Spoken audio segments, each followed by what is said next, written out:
Matthew, however, tells us that it occurred after Jesus had come down from the mountain on which that he had preached the Sermon on the Mount.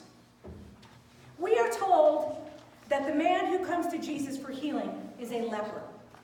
The word leprosy was a term used to describe a wide range of skin diseases, and it covered everything from psoriasis and ringworm. But the true leprosy, which is called Hansen's disease in today's language, was both incurable and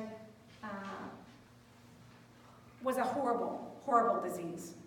And there were 3 forms of the leprosy, and I'm not going to go into a great detail about each. Just know that leprosy is bad stuff. It is yucky.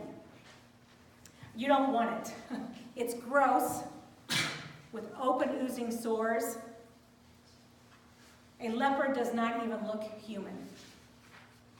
Kind of reminds me of those, what are they called? What do you guys do? What did we do? We went on a hunt for zombies. Oh my gosh, I can't stand those zombie shows. Those creatures are just gross. I'm thinking, what's the attraction? But anyway, nobody wanted to be near them. Nobody wanted to touch them. A leper becomes utterly repulsive to both themselves and to others. They were repulsed by themselves. As terrible as leprosy was in itself, it was made twice as terrible by the treatment that was given to the leper by others. The Jews called leprosy the finger of God, indicating that they regarded the disease as a direct punishment from God. Luke, with his usual professional accuracy of a physician, uses a precise term that the man who came to Jesus was full of leprosy, indicating that leprosy was in its fully advanced state, and he was in his last stages. His case was very severe, and he had probably been a leper for a long time. A leper was not only deemed unclean and unable to go near the temple, they were required to live completely apart from everyone. A person with leprosy was completely cut off from everyone.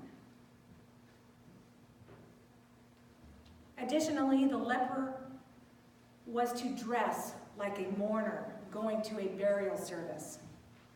Not just anyone's burial service, his own.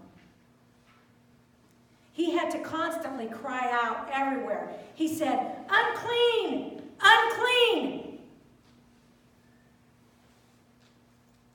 Can you imagine? Mark gives us the atmosphere of the event, telling us that the leper came running to Jesus and fell on his knees, or fell at the feet of Jesus. The leper expressed confidence that Jesus could heal if he chose to. And the leper was right.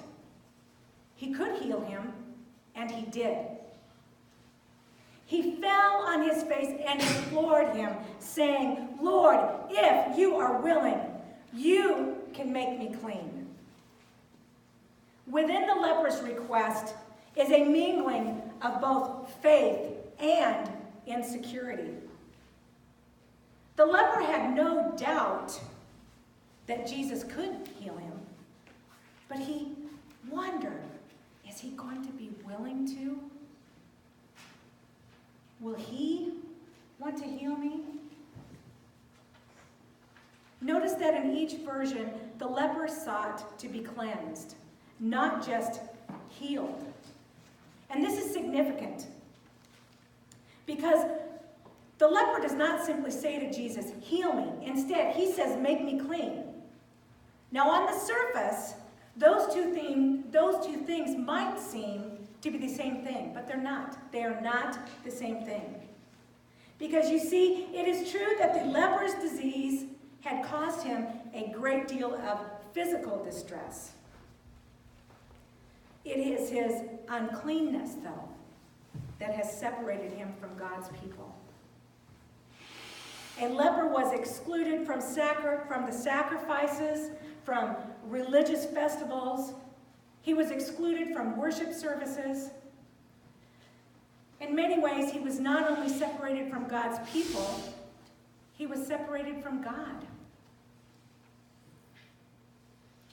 It is hardly surprising, then, that one of this man's strongest urges was to be cleansed so that he could once again worship in God's temple with other people of God. This man wanted to worship God, and Jesus gave him the ability to do so. In Mark 1:41, Jesus, moved with compassion. The Greek word for compassion is splanchizmo, which depicts the emotions of pity and compassion and love. The word suggests a depth of feeling. And it literally means to feel with. Compassion. I just want us to think about something for a minute. As a human, whether we want to or not, nearly all of us respond to the human touch. Do we not? It is a basic need for many, many of us. A hug, a touch on the arm. You know, you talk to people at care centers, and they want to be touched. That's what they miss. They miss hugs from people.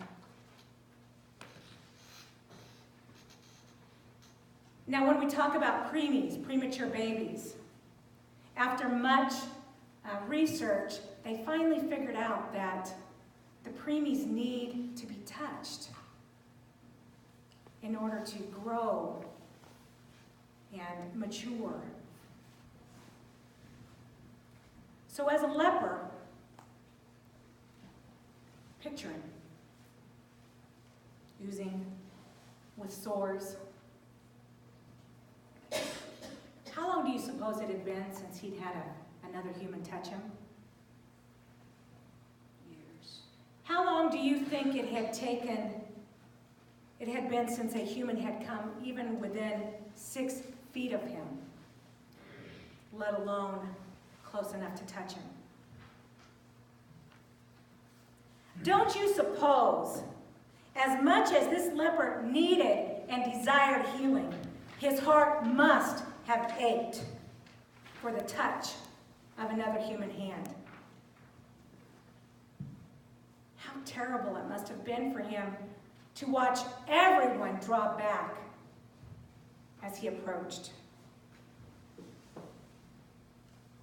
From fear, from repulsion.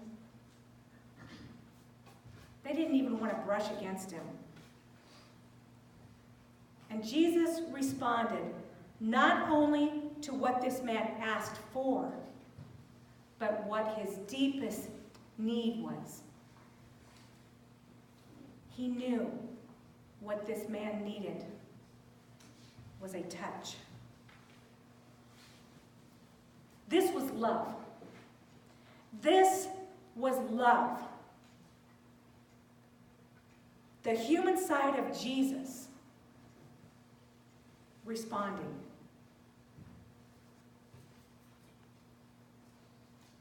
Obviously, the human in Jesus was doing the touching. But I wonder, and I don't wonder too much, but I wonder if a person would have the courage to touch someone with leprosy if they were not filled with the love of God.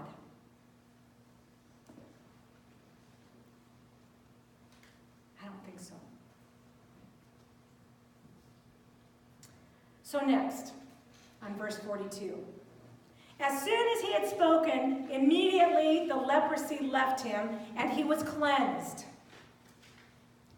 This was a stunning display of power. Because according to the law, anyone who touched such a person became ritually unclean. Now you might say, what is ritually unclean? Well, in that day, if you touched a dead animal, you were unclean. If you came into contact with bodily fluids, you were unclean. A woman who just had a baby was unclean. A woman in her cycle was unclean at certain times. If you ate unclean food, you were unclean. If you are deemed unclean, you cannot enter the sanctuary. You cannot go into the sanctuary to worship until you have gone through a cleansing process. The touch of a human made the toucher unclean. But the touch of Jesus had the opposite effect. Because what had been unclean was made clean. Now next, Jesus instructed the cleansed leper, to do what God had required, what God's law had required, and that was to go to the priest and offer the sacrifice. And he charged him to tell no one. Jesus sternly told him, do not tell anyone about the miracle that had just been performed. But the man disobeyed. And no matter how unwittingly or unintentional it may have been, by disobeying, he hindered and limited the ministry of Jesus. I mean, you can't blame the guy. He's super excited. Can you imagine? I mean, everybody within a mile probably heard him screaming for joy. But know it or not, that was exactly what happened. By telling everyone, he hampered Jesus' ministry. A limitation was set upon Jesus. Jesus was forced to stay out of the cities. He had to stay in the countryside.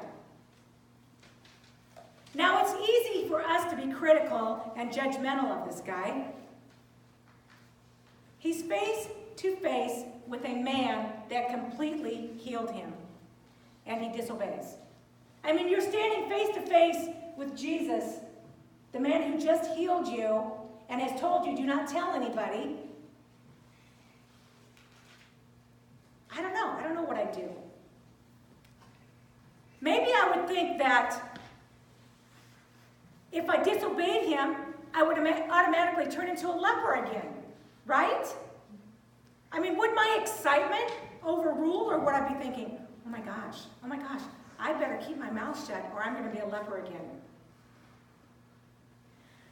But maybe I would have been so excited, and I would have immediately began hooting and hollering. Did you see what just happened? That Jesus fella, he healed me. My hand was just ready to fall off, and now look at it. You know, that's what happened. Their body parts started falling off. I began to think about us and how we live our lives right now, and how often we unintentionally hinder the ministry of Jesus.